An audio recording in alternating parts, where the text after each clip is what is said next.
March 9, 1945. The sun dips low over the Mariana Islands, painting the Pacific skies in fiery oranges and deep purples. Across the airfields of Guam, Saipan, and Tinian, American strongholds wrested from Japanese control just months earlier. Ground crews swarm like ants around a fleet of silver giants. 325 Boeing B-29 Superfortresses stand ready, their massive fuselages gleaming under floodlights. These are no ordinary bombers. They represent the pinnacle of American engineering, a $3 billion triumph of industry that dwarfed even the secret of Manhattan Project. Tonight, under the command of Major General Curtis LeMay, the 21st Bomber Command unleashes a revolutionary assault that will rewrite the rules of aerial warfare and etch a night of unimaginable fury into the annals of history. Imagine the scene: engines cough to life, propellers slicing the humid tropical air. One by one, these behemoths lumber down runways carved from coral and volcanic rock, lifting off into the twilight. No tight formations tonight.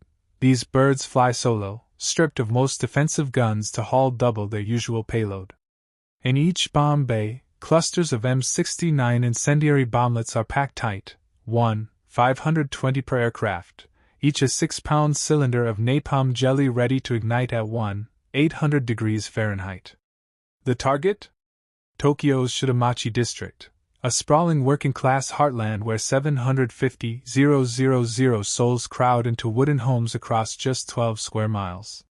Factories, workshops, and family dwellings intertwine in a dense urban tapestry, making separation of military and civilian impossible. The B-29 Superfortress was America's answer to the long-range bombing challenge. Born from over 1.4 million engineering man-hours, this pressurized marvel stretched 99 feet long with a 141-foot wingspan.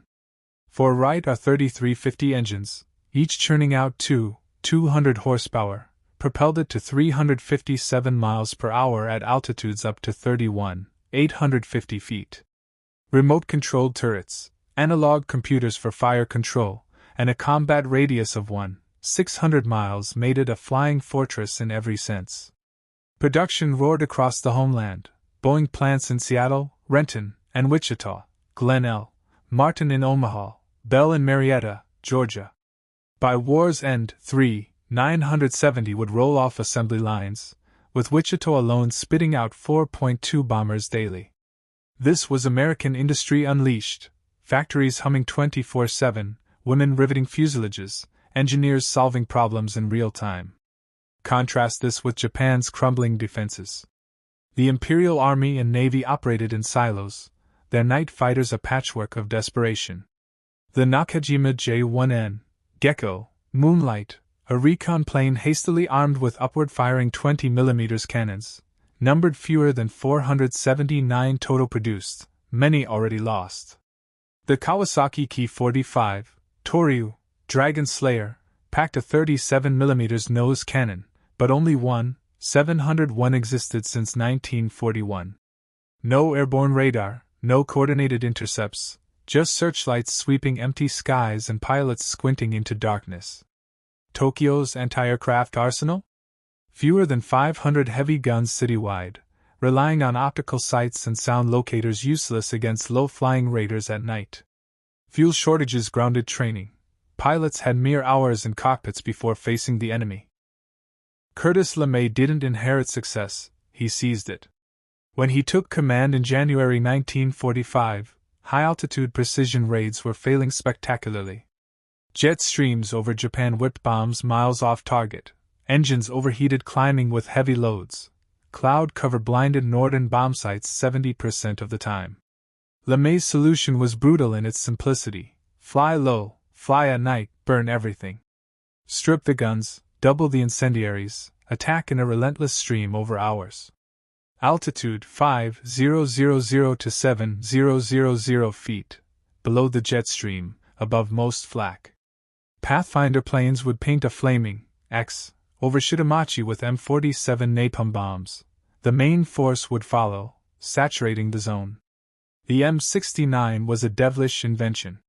3 inches wide, 20 inches long, filled with napalm developed by Standard Oil and Harvard chemists. Dropped in E-46 clusters, they separated at 2,000 feet, streamers orienting each bomblet nose down. A 3 to 5 second fuse let it settle before a white phosphorus charge scattered flaming gel up to 100 feet. Water couldn't extinguish it. It stuck and burned through wood, flesh, anything. Tests at WWII Proving Ground in Utah used replica Japanese homes. Results were chillingly effective. Tonight, 279 B-29s will rain 665 tons of these Hellfire seeds, 424,000 individual bomblets, creating ignition points too numerous to fight. The first bomber lifts off Guam at 5:35 p.m., piloted by Brigadier General Thomas Power. Over the next hours, aircraft depart every 50 seconds from 3 islands, a 14-hour round trip pushing men and machines to their limits.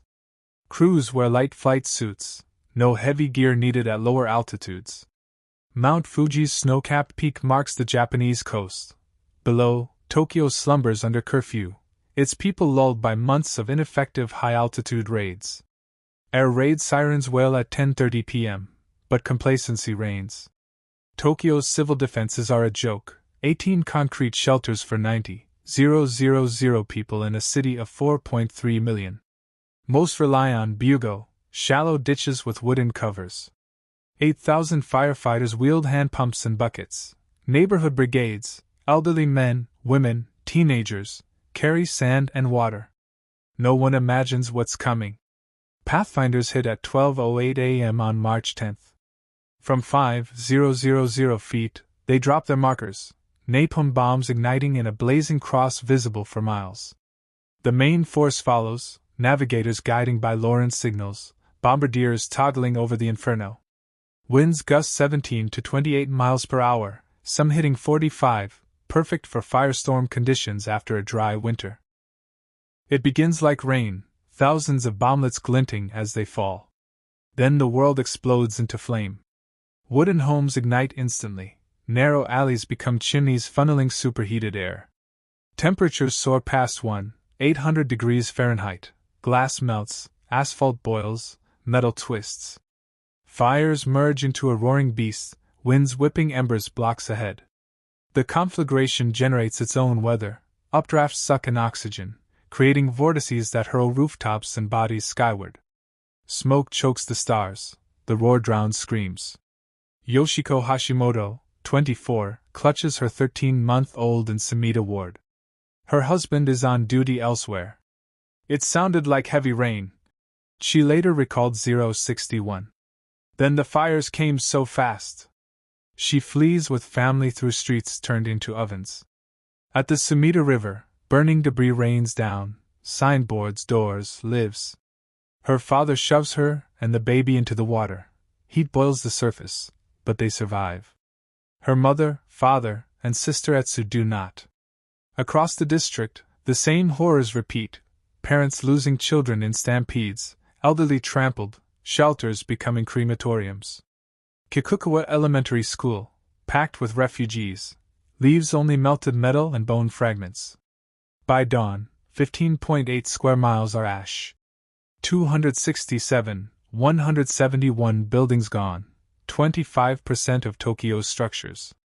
Over 100,000 dead, some estimates hit 130,000, more than Hiroshima or Nagasaki's instant toll.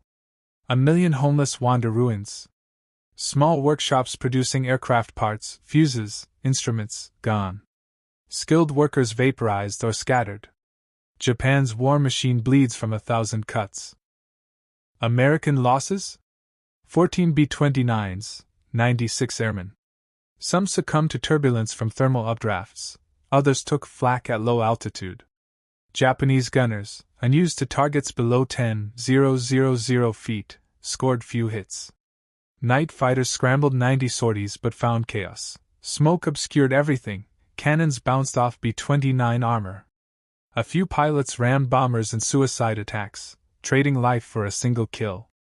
LeMay watched the returns with grim satisfaction. "I suppose if I'd lost the war, I'd have been tried as a war criminal," he later mused. General Hap Arnold wired congratulations. This shows your crews have the guts for anything. Within days, Nagoya, Osaka, and Kobe burned. By summer, 66 Japanese cities lay in ruins, half of urban Japan devastated before the atomic bombs fell. This wasn't just bombing, it was industrial-scale annihilation. American science weaponized weather, chemistry, and mass production. WWII replicas, Harvard fire studies, Standard Oil napalm, every discipline converged. Japan countered with buckets and spirit, a mismatch as stark as stone against steel. Survivors carried scars deeper than burns. Orphans flooded streets, families shattered. Yoshiko's words echo. The memory never leaves me. I think about them every day. American crews, too, wrestled with what they'd wrought. Richard Bale of the 9th Bomb Group saw the glow from 7,000 feet. It stayed with me my whole life. The firebombing's shadow looms large. It proved air power could cripple a nation without invasion, yet at terrible cost. Planners eyed Operation Downfall, predicting 1 million American casualties invading Japan.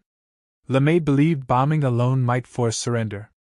Truman weighed the same calculus when approving atomic bombs, not as alternatives to fire raids, but as psychological hammers to end the slaughter faster.